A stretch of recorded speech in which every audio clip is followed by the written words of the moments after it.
Mais comment ils vont, eux? Allez, nouvelle vidéo pour le débrief de Rennes-Toulouse. 2-0, défaite à domicile. C'était honteux, c'était horrible. C'était un match de D5. Je crois même que ça n'existe plus, donc c'était un match de D4. C'était techniquement horrible. Les joueurs ont lâché la deuxième période. C'était horrible. Il n'y a eu qu'une seule période, en fait. Finalement, de la 45e à la 90. On n'a rien fait. Petit pouce bleu, on s'abonne, on commente, on partage. Je vais vous répéter à chaque vidéo, il y a 64% qui ne sont pas abonnés. Allez, pour le référencement, on est un petit créateur de contenu. Hein, tu vas commencer à poser comme Didi Shop, imitateur nul. Donc, non, bref, on va passer par regarder la compo. Alors, la petite compo, bah, Steve, Assignon, Wu, Seydou, Truffert. Déjà, la première surprise, c'est qu'il n'y ait pas faille. Peut-être qu'il avait encore une petite douleur après le match contre Auxerre. Et avec Santa Maria, Camara, Blas à droite, Jota à gauche, Kali en 9 et Guiri en espèce de 9,5. Que dire de la compo, de toute façon, Tambouret, qu'est-ce qu'il voulait qu'il fasse de plus bon, il aurait peut-être pu, vu que c'était un peu un match poubelle, pour moi, un match brouillon, il aurait peut-être pu essayer d'oser un peu plus sur cette rencontre-là. Mais bon, elle n'est pas illogique, la compo. Mais encore une fois, hein, si on regarde bien, il y a Jota, recrue, Camara, recrue, c'est deux. Donc il y a 2 recrues au coup de renvoi, encore une fois. Alors, Stéphane disait qu'ils n'avaient pas le niveau. Tambouret estime qu'ils n'ont pas de niveau, j'imagine. Amada était de retour dans le groupe, mais il n'est pas rentré en jeu. Une compo c'est logique finalement. Tout ce qu'il y a à dire sur cette compo, j'ai pas grand chose à dire à part que les joueurs manquaient d'envie sur cette rencontre. Mais bon, on va le voir tout de suite avec les points positifs d'abord, puis les points négatifs. On est parti. Les points positifs, c'est parti. Accrochez-vous, il n'y en a pas beaucoup, parce que pour vous dire à quel point j'ai creusé, là je vais mettre un semblant d'action qui arrive à la 6ème minute. J'ai creusé très très fond, un peu comme le Stade Rennais l'a fait dans cette rencontre. Donc là c'est les truffes, hein, la truffe qui va venir récupérer une balle, qui va la donner à Guiri qui va redécaler sur Jota, seul éclairci du match d'ailleurs.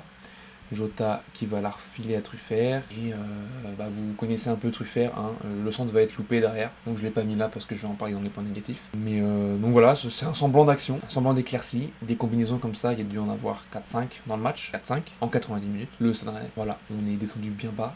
Bien bas. Donc voilà, c'est l'une des seules occasions, enfin l'une des seules semblants d'occasion, parce que si je vous rappelle, alors je suis déjà en train de parler des points négatifs, les points positifs, c'est terrible, bon, on va s'arrêter là. On va en parler tout à l'heure. Deuxième et avant-dernier point positif, Blas, il s'est battu, il a tenté malgré tout, hein, surtout en seconde période. Mais bon, dans ses contrôles et tout, c'était quand même pas Lionel Messi. Donc il y a que les deux là qui sont ressortis un petit peu du lot, Blas et Jota. Parce que Blas, il a commis pas mal de fautes, il n'a pas été très spontané, mais il a essayé, il a eu le mérite d'essayer, donc je le mets un petit peu dans le côté positif. Un mec qui essaye malgré un niveau affligeant de l'équipe. Et Jota, il a montré un niveau technique supérieur aux autres. Il a accéléré le jeu de temps en temps, mais c'est tout, hein, c'était pas non plus très haut. Faut juste vous donner un petit peu d'espoir dans cette équipe, parce que le reste, on va refaire un focus à la fin sur un peu les joueurs. Le reste pas terrible, le reste bof, le reste j'ai même pas envie d'en parler maintenant. C'est déprimant. Allez, on est parti sur les points négatifs, ça va être le plus simple, ça va être le plus simple. C'est ce qui est le plus montré, donc c'est le plus simple à commenter. Mandanda, ces dégagements qui sont juste horribles. Attendez, j'ai mal mis la souris. Ils sont juste horribles ces dégagements, voilà. Il y en a eu plein comme ça. Hein.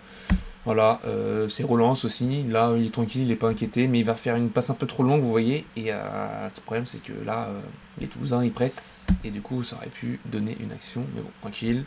Là ensuite, c'est sur la passe d'Assignon, mais ça va être un petit peu pour l'équipe globale que je parle, là vraiment il n'y a pas un joueur qui ressort plus du lot, ils ont tous été nuls, tous, que ce soit offensivement, que ce soit défensivement, que ce soit à la récupération, que ce soit à la relance, à la transition, ils ont tous été nuls, il n'y en a pas un qui a réussi à faire un football niveau Ligue 1. C'était une équipe de niveau Ligue 2, milieu de tableau de Ligue 2 qu'on a vu hier. Donc là, on panique, on sait pas pourquoi, on sait plus rien faire, on est nul. Donc voilà, vous voyez bien, de toute façon lui il était prêt à couper la ligne de passe. Assignon, il tombe dedans, il récupère. Là, Guiri, vous voyez bien. Regardez Guiri. PK, tu restes là. Ok, derrière, il va la récupérer. Neguri, pour moi, c'est la feignasse de l'équipe. Il vient pas aider les collègues. Bon, là, en soi, il est bien placé parce qu'il coupe un peu la ligne de passe ici. Mais pourquoi tu te rapproches pas un peu plus, genre dans cette zone-là? C'est peut-être moi qui est un peu trop pointilleux là-dessus. Parce que là, on voit bien que Blas et Santa Maria, il le cadre quand même. Hein, donc, bon, c'est censé être des bons joueurs, lol. Ensuite, le niveau de technique, voilà, de Ligue 2, hein, comme je vous ai dit, il a une passe qui paraît pourtant pas compliquée. elle est trop longue, on perd la balle, que voulez-vous que je vous dise. Truffert, du coup, on a parlé tout à l'heure, mais Truffert et ses centres, donc il y en a 2, un petit peu en sa moyenne finalement, parce que contre Auxerre c'était 2 aussi, c'est 0 réussi. Là, Truffert, c'est la même chose, 2 essayés, 0 réussi. Voilà, c'est catastrophique. Et encore le Toulousain derrière, là, il va un petit peu chier dessus et il va foutre un corner parce qu'il va paniquer alors que Kalimundo... Qui a peur de Kalimundo aujourd'hui en Ligue 1? Quel défenseur aujourd'hui peut se lever, peut venir me dire en face et me dire j'ai peur de Kalimundo? Kalimundo a été un putain de fantôme sur cette rencontre. Kalimundo a été inexistant. Quand je dis inexistant, je suis gentil. Il a pas eu beaucoup de ballons et les seuls ballons qu'il a eu, bah, il a pas été inspiré du tout. Il était trop brouillon, il était... Bref, là, une action, regardez, tout seul. Il centre, là, là j'ai pété un câble. Déjà, Mandanda, pourquoi tu mets 8 ans à sortir? Regardez. Pourquoi tu mets 8 ans à sortir? Truffert, pourquoi tu ne bouges pas? Santa Maria, pourquoi t'es statique? Il n'y a rien qui va sur cette action. Il n'y a rien qui va. Il n'y a rien qui va. Parce que là, il est en jeu. Donc pourquoi tu bouges pas? Pourquoi tu viens pas aider ton défenseur central? Explique-moi. Je veux que tu m'expliques aussi, Truffert. La Mandanda qui commence à se coucher. Hop là. Alors là, regardez. Là, on est quand même sur un truc assez cocasse. Mandanda qui commence à faire du crawl. Hein, il a la natation, il fait de la piscine là, magnifique. Santa Maria, statique, du coup, il a tout le temps d'accélérer. Là, Mandanda, il a perdu son déambulateur, hein. C'est compliqué de rester debout. Et heureusement qu'il nous fait une Giovannicio, lui, parce que ça part au-dessus. Mais ça aurait pu donner un 0 un peu plus rapidement que prévu. Alors, il n'y a eu aucune intensité, quasiment aucun pressing tout le long du match. Et sur cette action-là, ça l'illustre parfaitement, parce que là, il a tout le temps de réfléchir à ce qu'il va faire, le Toulousain. Regardez, Camara, tu es hyper loin du Toulousain. Qu'est-ce que tu fais aussi loin? Assignon, t'as le dos tourné à ton défenseur, à ton attaquant. Et en général, ça fait que t'as un temps de retard. Et bingo, parce que là, Camara, il a toujours pas attaqué le porteur de balle toulousain. Assignon commence à se retourner parce qu'il pense qu'il va la filer comme ça.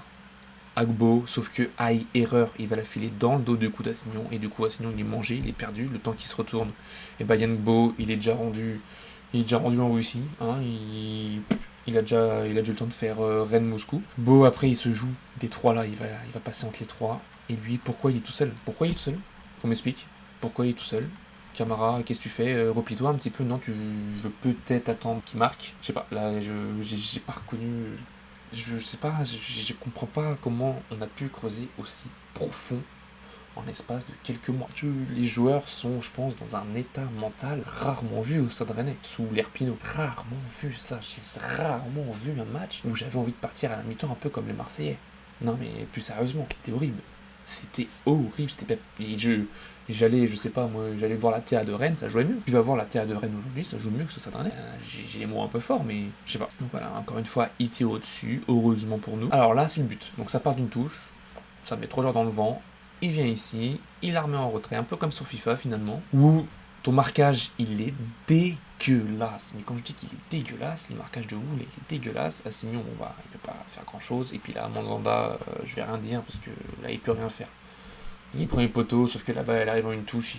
Voilà, là, faudrait vraiment avoir des réflexes surhumains de chevalier de Lille pour l'arrêter. Mais là, c'était impossible.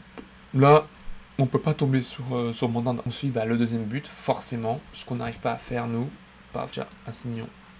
Il se replie pas. Lui, il a compris que c'était l'appel qui déclenchait la passe et pas la passe qui déclenchait l'appel. Donc forcément, le football, c'est un peu plus facile quand c'est comme ça. Il arrive et quand on sait mettre le ballon dans la boîte, finalement, c'est plus simple.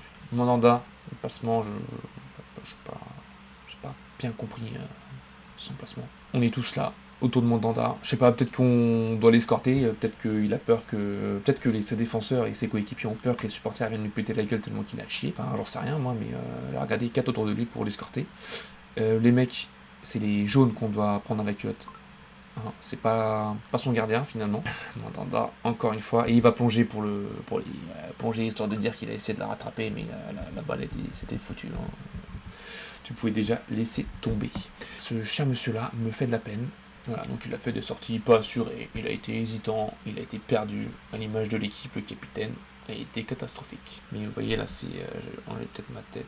Là c'est Mandanda qui se la prend dans la gueule finalement, et puis ça rentre dans le but finalement. Bah ouais les mecs. Voilà, mené 2-0, donc là on a la 88e minute de jeu, hein. J'aurais aimé vous montrer des choses en seconde période, j'aurais adoré vous montrer des choses en seconde période, mais La meilleure action, ça a été le RCK qui quitte la tribune. Donc voilà, aucune révolte. Voilà, il y a 2 attaquants, 3 attaquants, 4 attaquants.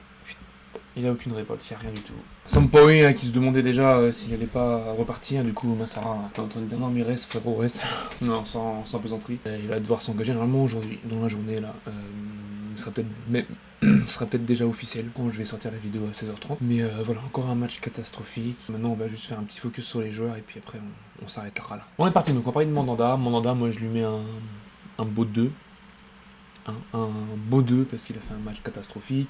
Même dans les relances, c'était pas terrible, il était pas serein. Assignon, lui, il a été volontaire, mais il s'est fait beaucoup prendre dans le dos. Il a essayé aussi offensivement. L'image de l'équipe, je vais lui mettre un 3 pour pas être trop sévère. Christopher Wu, lui, je trouve que son marquage, il a été catastrophique pendant le match. Des relances catastrophiques. Moi, je lui mets un beau 2. Un beau 2. Seydou a galéré aussi aujourd'hui, hein, même s'il a... On voit qu'il a de l'engagement, ce mec. Beau 3, Truffert, je lui mets un 2. Il a un beau volume de jeu, mais dans la finition, c'est un peu compliqué pour lui quand il s'agit de faire la passe, la bonne passe, le bon centre, le bon choix finalement. Santa Maria, je vais peut-être me faire tirer dessus, donc il met un but contre son camp. Il a fait beaucoup de fautes techniques, on voyait qu'il doutait. Il a essayé de se battre quand même, petite 2,5. Camara, je l'ai pas vu du match. Il a fait une seule action, il a fait un truc, un petit geste technique où tout le stade a commencé à s'enflammer, mais les mecs, s'il vous suffit de ça pour vous enflammer, arrêtez le football, hein. Vraiment arrêtez le football. Voilà, donc hésitant, limité techniquement, je vais lui mettre un 1,8. Blas, je lui mets un 3, malgré les déchets, il a essayé, même si bon bah... rien ne lui a réussi, un but hors jeu. Je lui mets 3. Jota, petit 4. 4,5.